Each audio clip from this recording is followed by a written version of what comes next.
할렐루야. 아멘. 우리 옆에 분하고 인사합시다. 잘 하셨습니다. 감사합니다. 한 번 더 인사합시다. 당신을 위해 좋은 일이 시작되었습니다. 당신을 위해 좋은 일이 시작되었습니다. 아멘. 한번 제목을 같이 한번 읽읍시다. 찬양의 이유. 찬양의 이유. 찬양의 이유가 제목인데 제가 찬송가를 주보에서 안 바꿨어요. 원래 그게 아닌데 다른 찬양인데 그래서 오늘 말씀하고는 조금 맞지는 않지만 그래도 부르면서 은혜가 되었으리라 믿습니다. 아멘. 저와 여러분이 읽은 시편 33편은 시편을 통틀어서 저는 가장 잘 표현된 찬양의 시라는 생각이 듭니다. 다윗은 시편 33편 1절로 3절을 통해 하나님께 의롭다 하심을 얻고 하나님 한 분만이 찬양받으실 분이라는 것을 인정하는 그 정직한 자들을 찬양의 자리로 초대했습니다. 그리고 그들에게 찬양을 드리는 사람의 모습이 어떠해야 하는지를 잘 알려주었습니다. 그는 여호와를 기뻐하며 소리 높여 찬양할 것이며 찬양받으실 주님께 열중하고 온전한 몸짓과 항상 새로운 감동으로 찬양을 드리라 말을 합니다. 소리나는 악기로 승리의 개가를 부르듯 힘있는 찬양을 하나님께 드리고 항상 그 찬양을 받으시는 주님께 집중해야 한다 말을 합니다. 아멘. 여러분 주님께 집중하십시오. 아멘. 오늘 굉장히 저는 기쁩니다. 보고 싶었던 분들이 오셨어요. 참 보고 싶은 우리 광호 형제하고 세진이라고 생각하면 안 됩니다. 이엘이에요.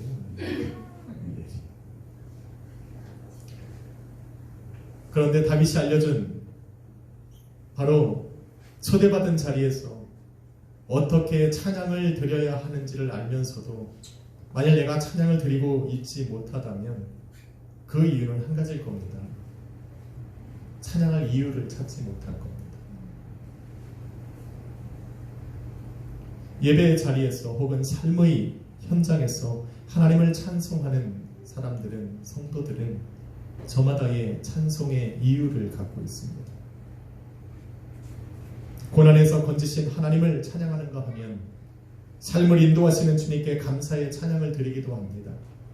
그런가 하면 내일의 소망을 바라보며 믿음의 찬양을 드리기도 합니다. 여러분은 어떻습니까?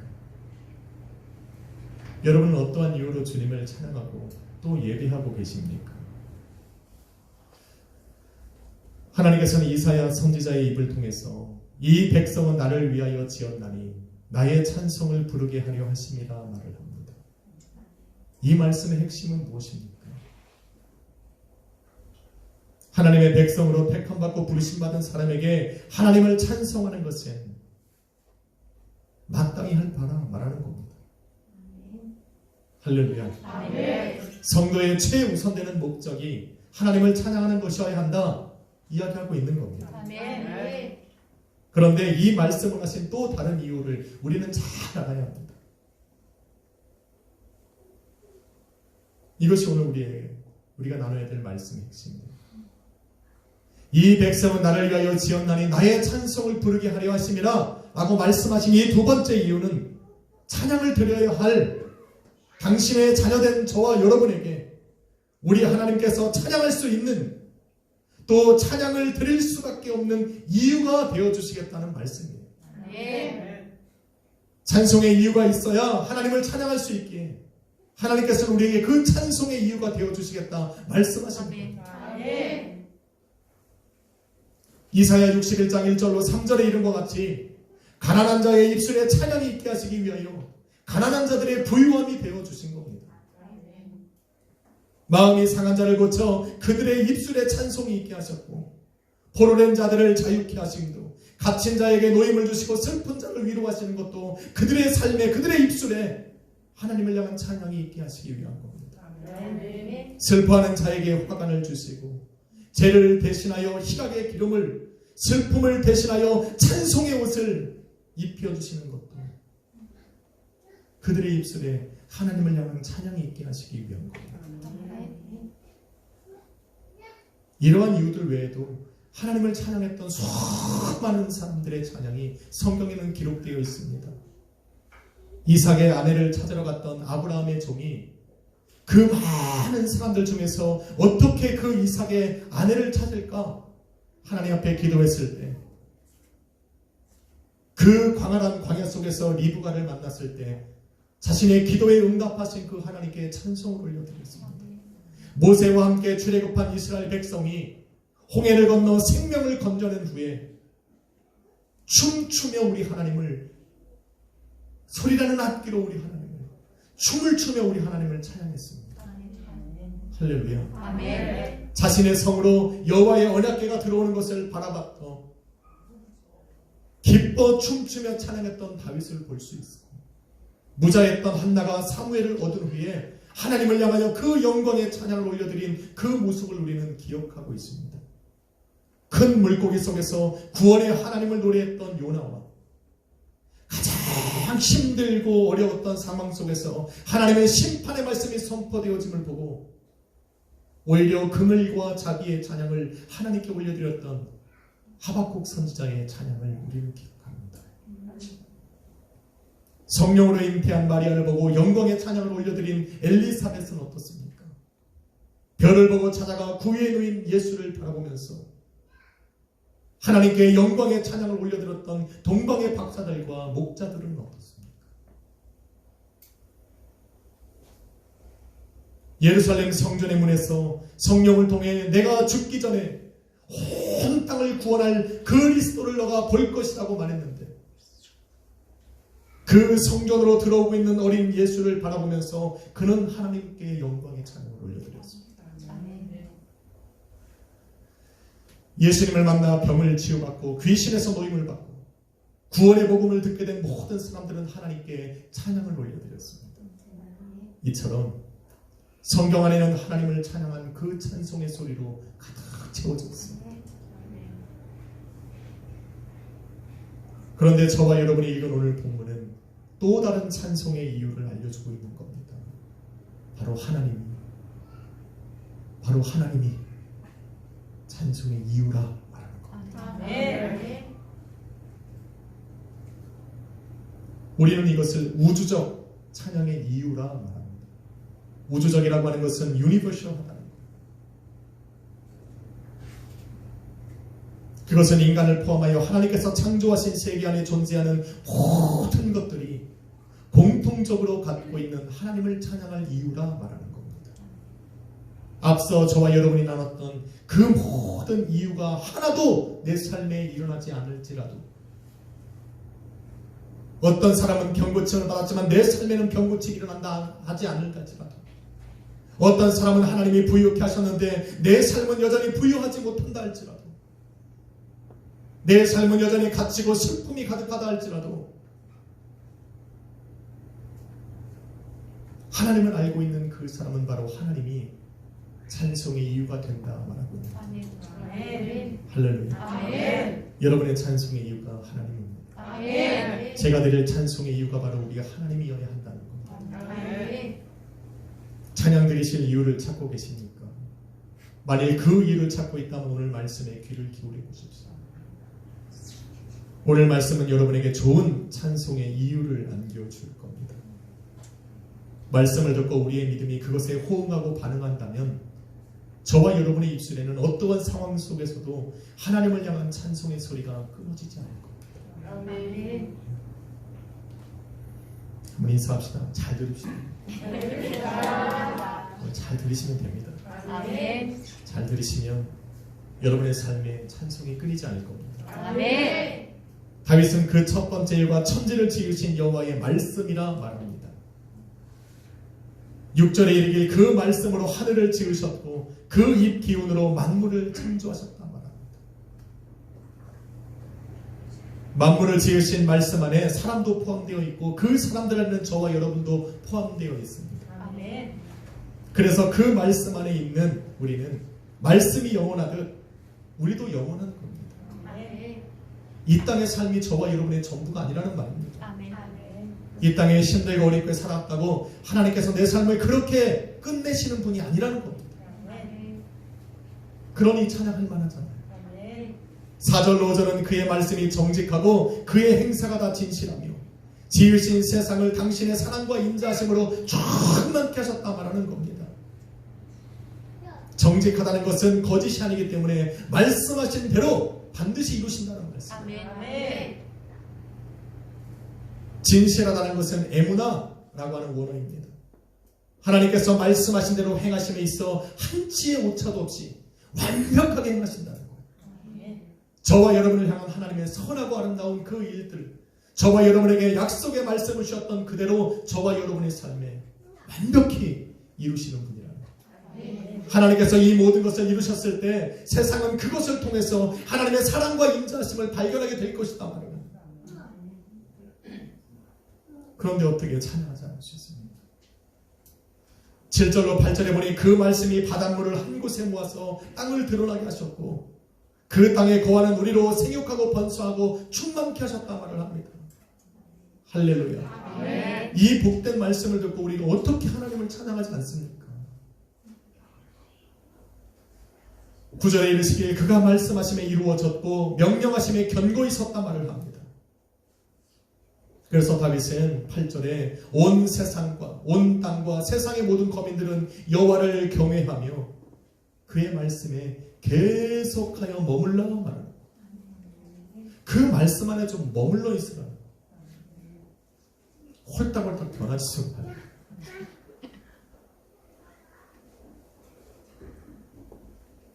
다윗은 두 번째 이유로 역사를 이끌어 가시는 하나님의 계획이라 말합니다.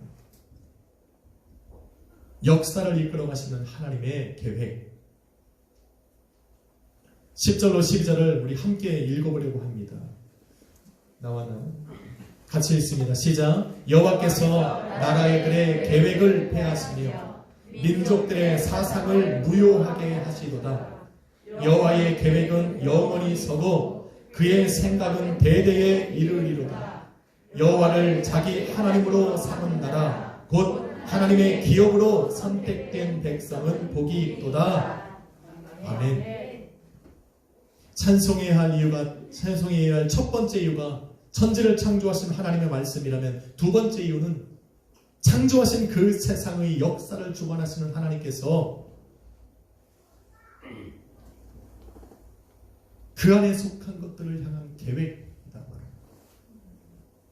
하나님께서 세워놓으신 그 계획, 그것이 바로 그 계획 안에서 살아가고 있는 저와 여러분의 찬송의 이유가 된다 말합니다. 그런데 하나님의 이런 계획을 우리가 다 알 수가 없습니다. 아무리 기도하던 사람들, 하루에 2시간, 4시간, 8시간을 기도하는 사람들도 하나님의 그 완전한 계획들을 전부 다 알 수는 없습니다. 다만 우리는 자녀된 저와 여러분을 향한 하나님의 선하고 아름답고 완전하신 그 계획을 믿고 신뢰할 뿐입니다. 하나님이 나를 위해 계획을 세우셨는데 그것은 반드시 선하고 아름답고 완전하시겠구나. 이 믿음과 신뢰를 가지고 우리는 살아갈 뿐입니다. 그런데 11절 말씀에 보니 하나님의 계획은 영원하고 그의 생각은 대대에 이른다 말합니다. 순간순간 변하고 오늘과 내일이 다른 세상 계획과는 다르게 자기의 유익을 위해 계획하고 움직이는 세상 사람들과는 다르게 하나님의 계획은 변함이 없고 그 계획은 하나님께서 택하여 부르신 당신의 자녀들을 위한 것이라 지금 말하고 있습니다. 하나님은 그런 거예요. 하나님께서 인류를 향한 계획이 당신을 위한 것이었다면 독생자 예수 그리스도를 이 땅에 보내셔서 십자가 위에 못 박혀 죽게 하시지 않으셨을 거예요. 그것이 저와 여러분을 향한 구원의 사랑이었기 때문에 우리 예수님, 우리 하나님은 그렇게 하신 거예요. 그런데 자녀된 저와 여러분이 이런 하나님의 생각이 어떠하신지를 알면서도 하나님을 찬양하지 않는다면 그것은 조금 모순된 이야기일 겁니다. 하나님의 생각이 어떻습니까? 선지자 예레미야가 그의 말씀을 대언하여 이르기를 여호와의 말씀이라 너희를 향한 나의 생각은 내가 하나니 재앙이 아니라 평안이요 너희 장래에 소망을 주려 하는 생각이라 말합니다. 아멘. 평안이고 장래의 소망이래요. 아멘.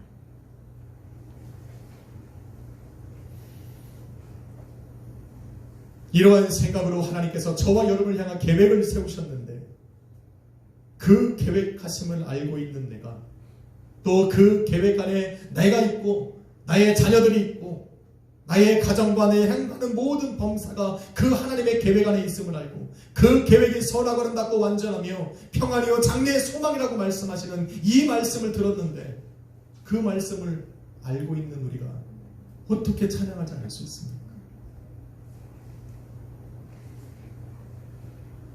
그런데 이러한 하나님의 생각과 계획을 무시하고 자신들의 계획과 사상 곧 생각과 의도대로 살아가려고 하는 그들은 하나님께서 이들의 계획과 생각을 무효화시키신다는 거예요. 무효화시키다.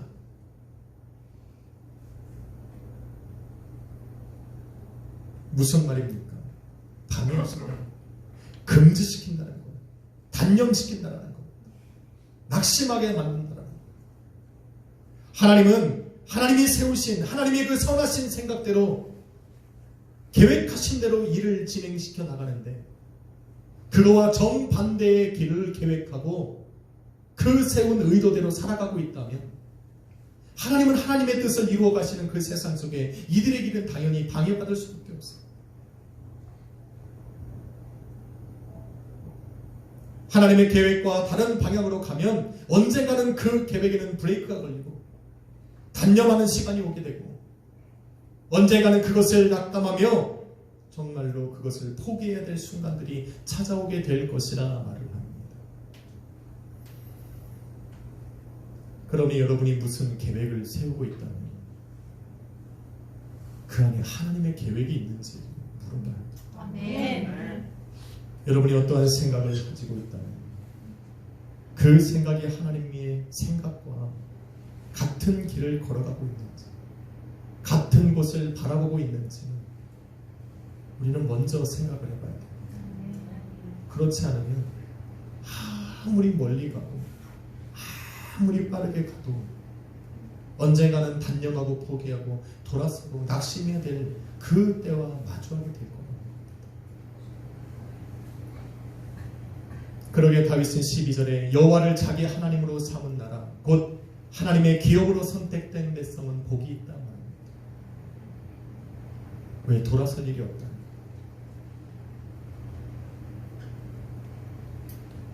한번 인사합시다. 당신은 복된 자녀입니다. 당신은 복된 자녀입니다. 아멘. 영원한 하나님의 계획 속에 여러분이 있습니다. 아멘. 네. 여러분의 가정이 있고 특히나 여러분의 자녀의 인생이 대대에 이르는 하나님의 생각 속에 있는 것을 기억해야 합니다. 아멘. 다윗이 말한 마지막 세 번째 이유는 인생을 감찰하시는 하나님의 시선입니다. 15절로 13절로 15절에 보니 여호와께서 하늘에서 굽어보사 모든 인생을 살피시며 곧 그가 거하시는 곳에서 세상의 모든 거민들을 굽어 살피시는도다.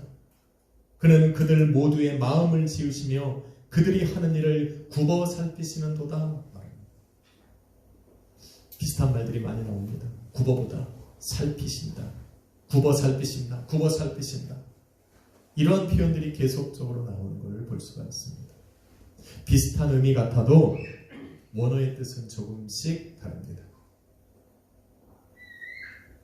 이것을 원어의 뜻으로 읽어보면 조금 이해가 쉬울 것 같습니다.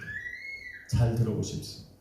여호와께서 하늘에서 감찰하사 모든 인생을 분별하시며 그가 거하시는 곳에서 세상의 모든 거민들을 예리하게 노려보시고 그들 모두의 마음을 지으셨기에 그들이 하는 일들을 구별하여 아시는 분이시라.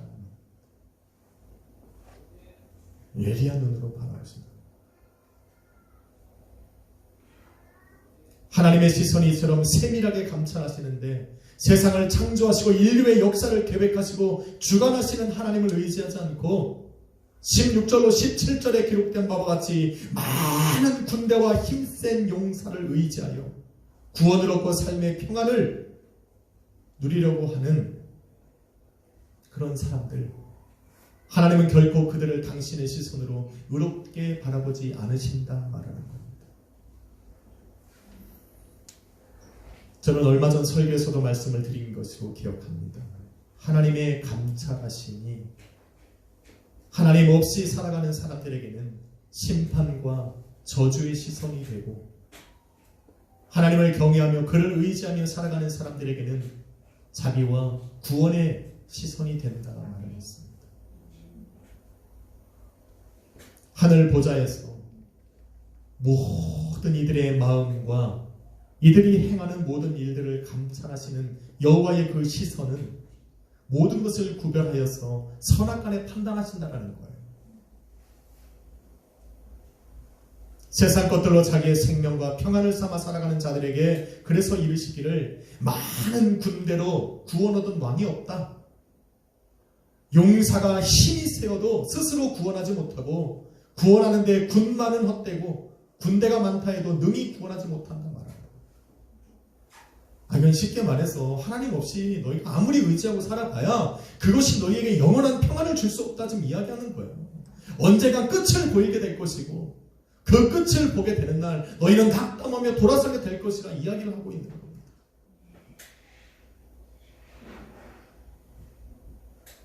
그러나 여호와를 경외하고 그의 인자하심을 바라는 자들은 여호와로 말미암아 사망에서 건져냄을 받고 주일 때에 삶을 얻을 것이라 말합니다.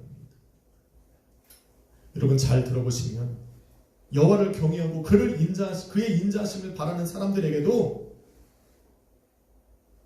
사망에 이르는 것과 같은 고통은 찾아온다는 겁니다. 굶주릴 때도 있다는 겁니다. 그런데 그들이 영원히 망하지 않을 이유는 사망의 자리에서 우리 하나님이 생명을 선포하시고 아멘. 굶주렸던 그 자리에서 우리 하나님이 새로운 삶을 허락해 주신다는 거예요. 아멘. 그래서 우리는 찬양할 수가 있어요. 아멘. 나를 감찰하시는 하나님, 나를 세밀히 감찰하시는 하나님, 나의 일거수일투족과 마음과 행하는 모든 것들을 유심히 바라보시는 그 하나님께서 나의 가장 필요한 그때에 우리 하나님이 새로운 삶으로 내게 허락하신다 말씀하고 있습니다. 아멘.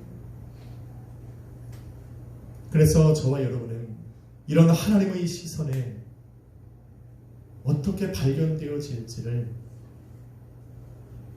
정말 생각해야 됩니다. 그런데 저는 금요일날 설교를 말씀을 드렸어요. 내가 지금 찬양의 자리에 나와 있다면, 내가 지금 하나님을 예배하는 그 예배의 자리에 나와 있다면 나는 의인이요 아멘. 정직한 자로 발견되어진 것이라 믿으라 말했습니다. 아멘. 좀 믿으셔야 돼요. 아멘. 그런 내가 예배 가운데 나오기 전에 내가 어떻게 살아왔던 그거에 짓눌려서 하나님을 찬양하는 것까지, 하나님을 예배하는 것까지 잃어버려서 놓쳐서는 안 된다 말하는 겁니다. 할렐루야. 아멘. 이 자리에 의인으로 왔으니까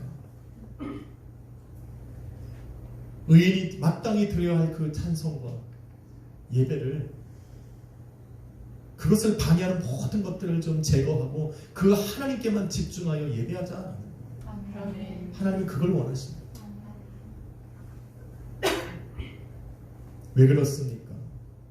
우리를 바라보시는 주님은, 아버지 하나님의 시선은 죄인된 저와 여러분을 모르시는 것이 아니라, 잘 들어야 돼요, 저와 여러분이 어떻게 살아왔는지, 어떤 마음과 생각으로 이 자리에 나와 있는지를 몰라서 우리를 의롭다 여기시고 정직한 자라 말씀하시는 것이 아니라, 우리를 바라보실 때 우리를 위하여 십자가에 못 박혀 죽으신 그 거룩한 예수 그리스도의 십자가를 통해서 우리를 바라보시기 때문에 그래요. 그래서 의인이고 그를 믿는 사람들을 정직하다 부르는 겁니다. 내 안에 예수 그리스도의 십자가가 없다면 우리는 여전히 하나님의 시선에 죄인이고 불법을 행하는 자로 허물이 많은 자로 발견되어질 것이나 나를 위해 십자가 못 박혀 죽으신 2000년 전 이 땅에 오셔서 온 세상을 구원할 메시아로 오신 그 예수 그리스도의 보혈을 가슴으로 믿고 우리가 나아가고 있다면 하나님은 나를 보실 때 십자가를 통해 우리를 바라보시는 거예요. 그래서 의인, 그래서 우리를 정직한 자라 여겨주시는 겁니다. 그런데 어떻게 찬양하지 않습니까? 나를 나의 모습대로 바라보지 않으십니다. 나를 거룩하신 예수 그리스도를 통해 나를 바라보시는 그 시선을 우리가 어떻게 찬양하지 않을 수 있겠냐라는 겁니다. 전쟁이 일어난 같이 모든 것이 무너지고 황폐해지는 상황 속에서도 그런 우리를 우리 주님은 건져내시고 줄이고 목마른 자리에서도 내게 새 생명과 내 새 삶을 열어가시는 그 하나님을 우리는 찬양할 수밖에 없습니다. 다윗은 찬양해야 할 이러한 이유를 가진 성도들에게 찬양으로 나아가자. 대신에 너는 찬양으로 나아갈 때 이 믿음을 가지고 나아가라. 바로 20절로 22절입니다. 우리의 영혼으로 여호와를 바라고 그가 우리의 도움이요 방패가 되심을 믿으라 말합니다. 거룩하신 그의 이름을 의지할 때 우리의 마음이 즐겁고 그런 우리에게 주님께서 우리가 바라는 대로 주의 인자심을 베풀어 주실 것을 너는 믿음으로 나아가라. 아멘. 할렐루야. 아멘. 사랑하는 성도 여러분, 하나님을 찬양해야 할 이유를 찾으셨습니까? 성경에 기록된 그 수많은 이유들이 내 삶에 보이지 않을지라도 나를 이곳에 있게 하고 나를 자녀라 부르시니 나를 예배의 자리에 있게 하시고 찬양의 입술을 열게 하신 그 하나님 한 분만으로 우리는 찬양할 수 있다. 정직하고 진실된 말씀으로 우리의 삶을 창조하시고 살아갈 환경을 또한 창조하신 하나님의 말씀이 우리 찬송의 이유가 된다 말을 합니다.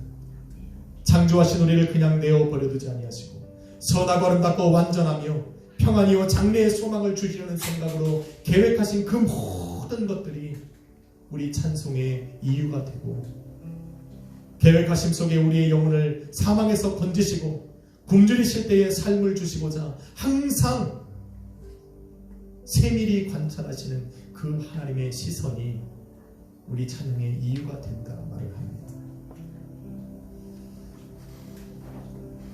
찬양하고 기도하는 말씀을 듣는 이 시간에도 예배의 자리에서 함께 모여 예배하는 이 순간에도 우리 하나님의 시선은 여러분을 바라보고 계십니다. 아멘. 그리고 한 주간 여러분이 살아갈 때 필요한 것들을 우리 하나님이 계수하고 계십니다. 그 하나님이 나의 도움이요 방패임을 믿고 내가 주님께 바라니 그 바라는 대로 우리 주님께서 내게 인자하심으로 베푸실 것이라는 믿음을 가지고 있다면 우리 하나님은 그 믿음대로 여러분의 삶에 역사해 주실 것입니다. 아멘. 이 아름다운 주님의 계획과 말씀과 시선이 여러분이 살아가는 날 동안 또 주님 앞에 서서 영원한 나라에 들어가는 날 동안에도 우리가 늘 동행하시는 있습니다.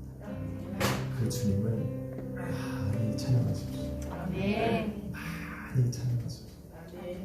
그리고 찬양하는 것이 저와 여러분의 복이고 은혜라는 것을 여러분 반드시 기억하십시오.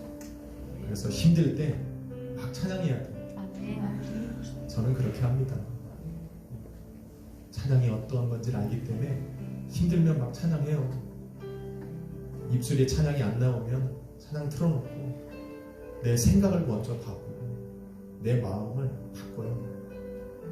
그래서 내 입술에 찬양이 함께 불러지는 바로 그 순간이 바로 하나님이 나에게 간섭하시는 시간입니다. 아멘. 이 순간을 기다립니다.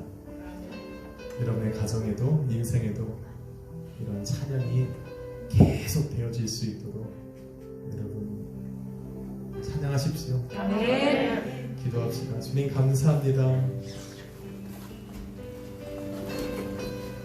우리의 삶에 말씀을 주셔서 선하고 아름답고 완전하신 평안이요 장래의 소망이 되시는 계획을 말씀해 주시고 그 길을 걸어가는 우리를 방황하지 않도록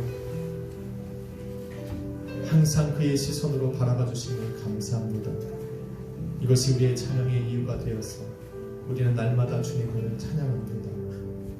우리 성도들 입술 열어 찬양할 때 주님 영광 받아 주시옵시고 그 아름다우신 하나님의 모습이 또 그 계획과 시선이 우리 안에 있음을 우리로 알게 하여 주옵소서.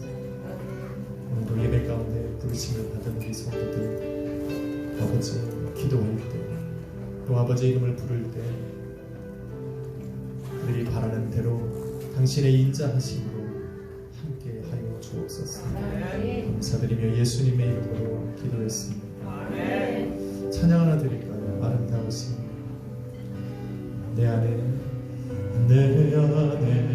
주를 향한 이 노래 영원한 노래 있으니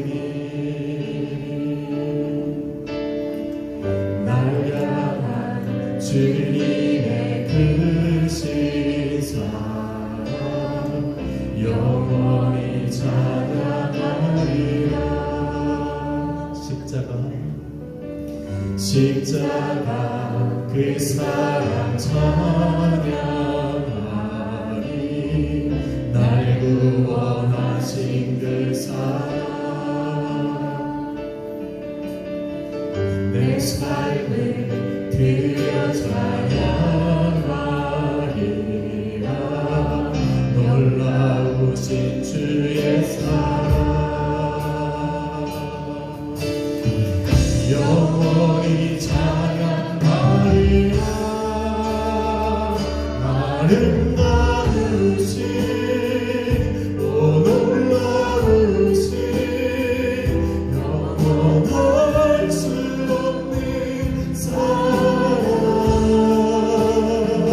오 위대하신 하나님의 사랑 영원히 찬양하리. 십자가 그 사랑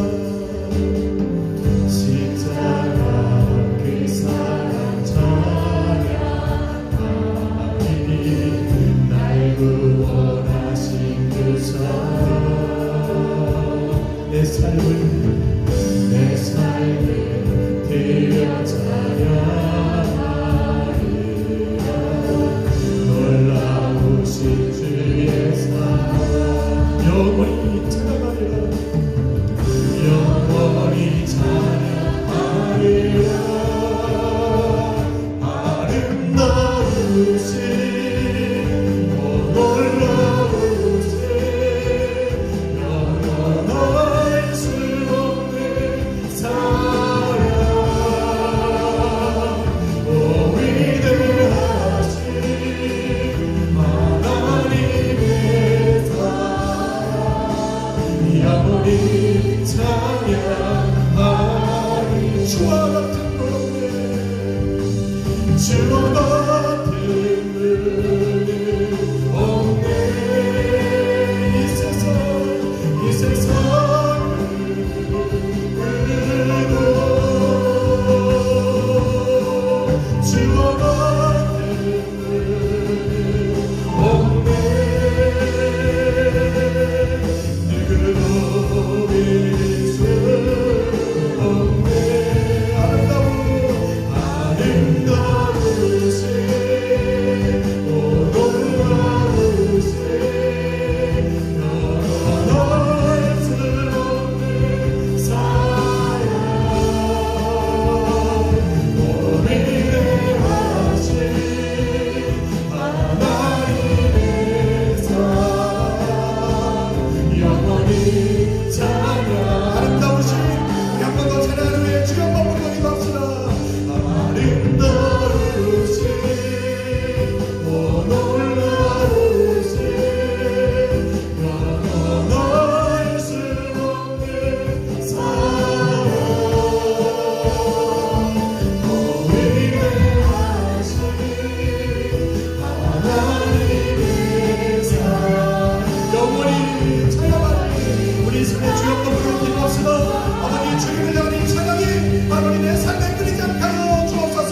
주여 한번 부르고 합심으로